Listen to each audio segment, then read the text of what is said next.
Trump başkan olduktan sonra göçmenler olarak neler beklemeliyiz? Meksika sınırına duvar öreceğini söylüyor. Donald Trump Amerikan ordusunu sınıra yığacağını söylüyor. Trump Meksika üzerinden iltica edenlerin duruşmaları sonuçlanana kadar Meksika'da bekleteceğim diyor. Göçmenlerin çalıştırıldığı yerlere çok daha sıkı denetim getireceğim. El altından çalışanlara baskın yapacağım diyor. Bence Trump'ın kesinlikle atacağı en önemli adımlardan birisi ve bu dediğim Amerika'daki tüm göçmenleri etkiliyor. Herkese merhaba arkadaşlar. Florida Miami'den sevgiler, saygılar. Nasılsınız? Umarım iyisiniz. Donald Trump, Amerikalılar gibi dedim biraz. Donald Trump başkan oldu.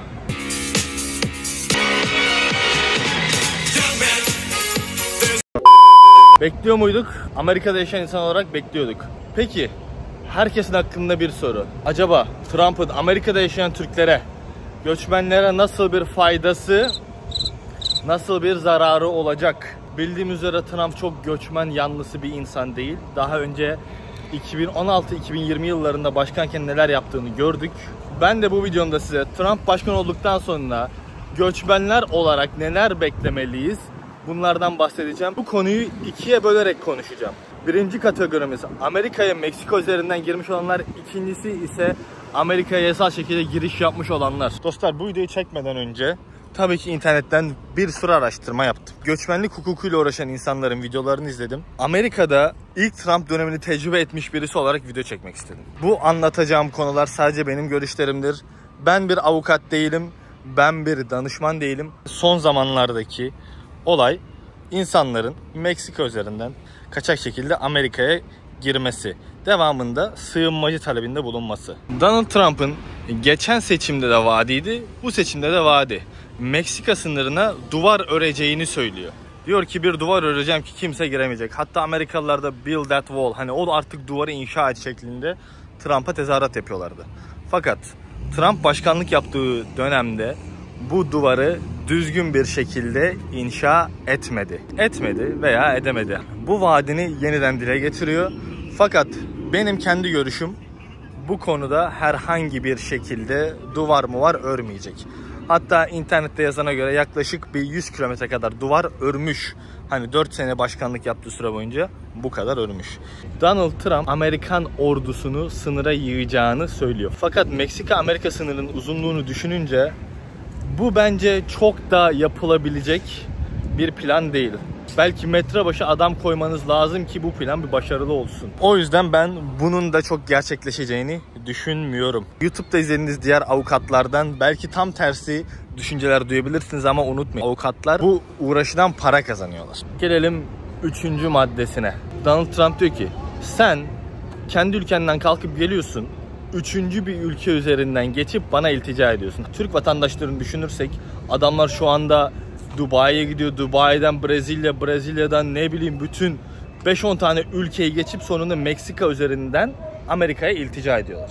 Donald Trump da diyor ki sen bu 10 tane ülke geçerken neden hiçbirisinde iltica etmedin de geldin Meksika sınırında Amerika'ya başvuruyorsun? Trump Meksika üzerinden iltica edenlerin duruşmaları sonuçlanana kadar Meksika'da bekleteceğim diyor. Yapması güç. Fakat şunu eklemek istiyorum. Şu anda ABD Başkanı Trump değil mi? Devamında bir de senato var. Yani meclis. Meclisi de kendi yanına aldı. Hani Türkiye'de oluyor ya, bir meclis var, bir de başkan var. Meclisle başkan böyle birbirleriyle destekliyorlar, bazen desteklemiyorlar. Şu anda Trump meclisi de kendi partisi üzerinden seçti. Daha doğrusu insanlar seçti. O yüzden şu anda eli çok daha güçlü. Geçen başkanlık dönemine göre çok daha fazla yapabilme yetkisi mevcut. Donald Trump diyor ki ben ülkemde bulunan 10 milyon, 15 milyon undocumented adamı deport edeceğim diyor. Undocumented yani bunlar şey demek, Amerika'ya geliyor, hiçbir şekilde bir vize değişimine başvurmuyorlar. Zaten vizesiz geliyorlar. Hani ilticaya da başvurmuyorlar, başka hiçbir şey yapmıyorlar. Sadece öyle geliyor, sınırdan geçiyor. Bunların sınır dışı edilmesi zaten şu an hali hazırda olan bir şey. Ama Biden yönetimi genelde ağır suçluların önce deport edilmesine odaklanıyor. Sen sınırdan geçmişsin, herhangi bir criminal kaydın, suç kaydın yok. Seni öyle hemen deport etmeye çalışmıyorlar. Ama Trump diyor ki ben herkesi deport edeceğim diyor abi. Hani bu undocumented olanları. Yapabilir mi? Yapabilir. Amerika'nın buna bütçesi var mı? var. Ama dediğim gibi bence önce kriminallardan başlayacaktır. Zaten şu anda hali hazırda olan bir işlem mevcut. Ona daha fazla bütçe ayırabilir, ona daha fazla insan kaynağı verebilir. Trump'ın ve partisinin diğer başka bu göçmenleri caydıracak şekilde önerilerinden diğeri diyor ki ben göçmenlerin çalıştırıldığı yerlere çok daha sıkı denetim getireceğim diyor. El altından çalışanlara baskın yapacağım diyor. Sen göçmensin, gelmişsin mesela böyle bir food truck'ta, restoranda çalışıyorsun değil mi? Hepimiz biliyoruz ki mutfakta bir sürü kaçak göçek insan çalışıyor. Her restoran için demiyorum, bazı restoranlar için diyorum. Buralara çok daha sıkı denetim yapılacağını söylüyor. Hatta partisindeki bazı insanların verdiği önergelerde ev sahipleri için de bu mevcut. Diyor ki ev sahipleri kaçak insanlara verdiyseniz sizleri de suçlu, sizleri de sorumlu tutacağız diyor. Ev sahibi, iş yeri, banka, ehliyet, bunların hepsine sınırlama getireceğini ve çok daha sıkı denetim yapacağını söylüyor. Yapabilir mi? Yapabilir. Ve bence Trump'ın atacağı, kesinlikle atacağı en önemli adımlardan birisi ve bu dediğim Amerika'daki tüm göçmenleri etkiliyor. Bu evraklara başvuruyoruz ya, çalışma izni, green card, travel izni, vatandaşlık, bunların bir process time'ı var. Adamların belgeleri işleme süresi var. O process time'ı, o işleme sürelerini arttıracak arkadaşlar. Şu anda mesela bir çalışma izni 3 ayda geliyor veya 6 ayda geliyor. Donald Trump geldiği zaman bunların 2 katına çıkabileceğini ben rahatlıkla öngörebiliyorum. Neden? Çünkü 2016'da böyle oldu. Donald Trump geldiği gibi abi göçmenlik ofislerinin, yani hükümetin, devletin ofislerini çat çat çat kapattı. Böyle olunca ne oldu? Memur sayısı azaldı ama iş yükü hala aynı. Normalde 6 ayda gelecek bir doküman, bir belge 1,5 senede gelmeye başladı. Bu kesin olacak arkadaşlar. 3 ayda gelen çalışma izinleri 6 ayda gelecek. 6 ayda gelen green card'lar 1 senede, 1,5 senede gelecek. Avukatların bazı videolarını izledim. Trump 2-3 ay ofise geçecek. Hemen elinizi çabuk tutun, belgenize başvurun.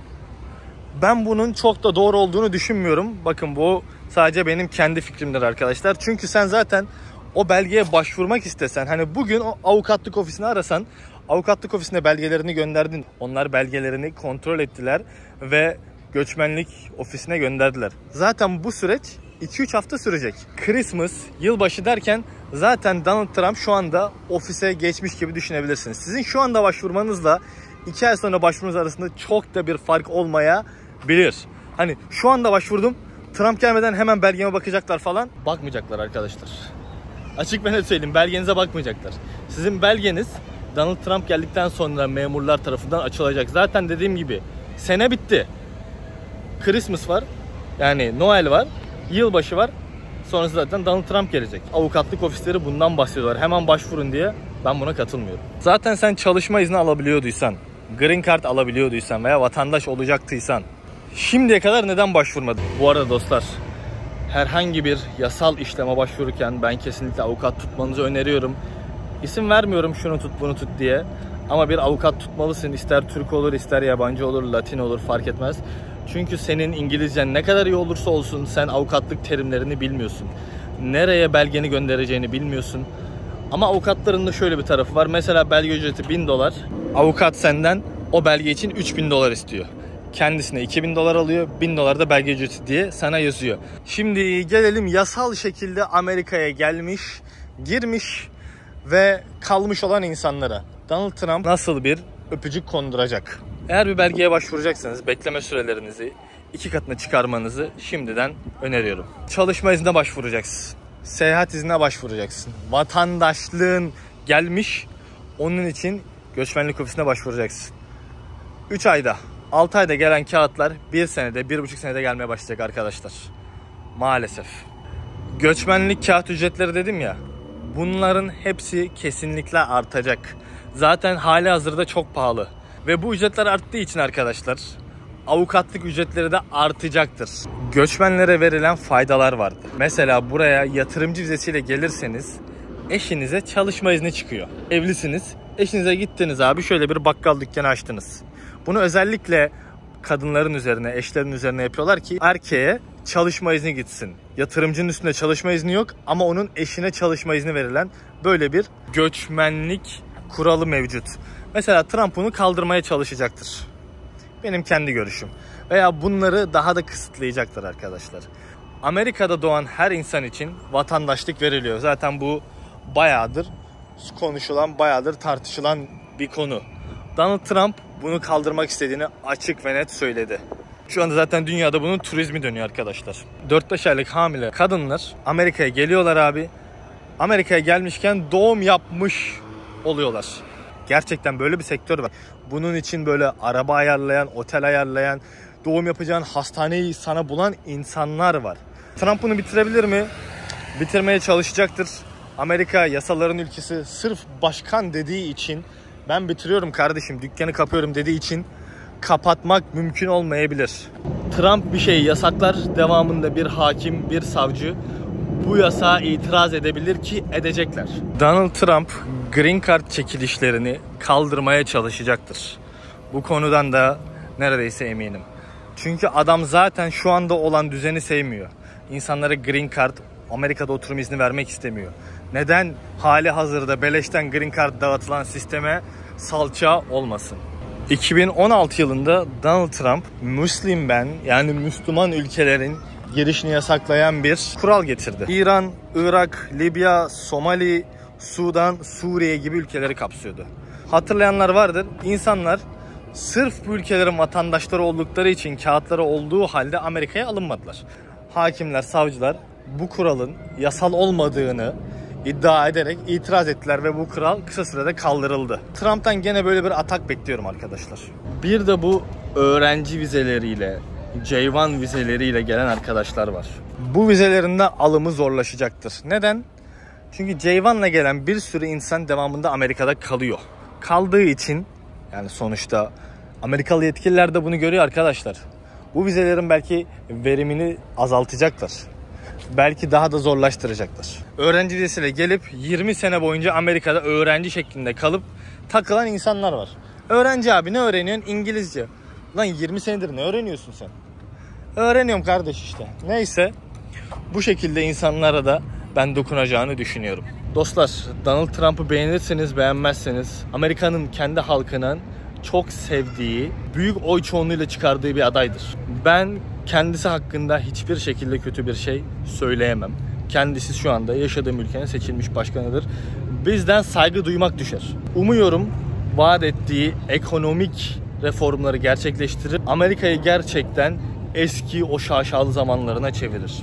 Peki Amerika'da yaşayan insanlar olarak veya gelme niyeti olan insan olarak ne yapmalıyız? Hemen bir avukat bulun. Avukatsız asla adım dahi atmayın. Sinir stres yapacak, uykularınızı kaçıracak bir durum bence mevcut değil. Amerika'da hiç kimse, sokaktaki polis veya bir bekçi sizin kolunuzdan çıkıp hadi kardeş, hadi bin şu uçağa da git ülkene diyemez. Nasıl olur? Sen mahkemeye gidersin. Mahkemede göçmenlik hakimi senin cezanı keser. O şekilde sınır dışı edilebilirsin. Ve bu şekilde sınır dışı etmelerde bile tekrardan temize gitme, yani itiraz etme hakkın oluyor arkadaşlar. Ve bu itirazlar öyle bir haftada 2 haftada falan biten olaylar değil ha. Bir dava başlıyor, 5 sene sürüyor, 7 sene sürüyor. Dostlar, bu süre zarfında hepimiz Amerika'da yaşayan Türkler olarak aynı gemideyiz. Yasaların bize söylediği şekilde hareket edelim. Allah'ın izniyle işlerimiz yoluna gelecektir. Bugünlük benden bu kadar. Kendinize iyi bakın. Güzel bir yorumunuzu eksik etmeyin. Like atmayı unutmayalım. Oğuz Fly is out.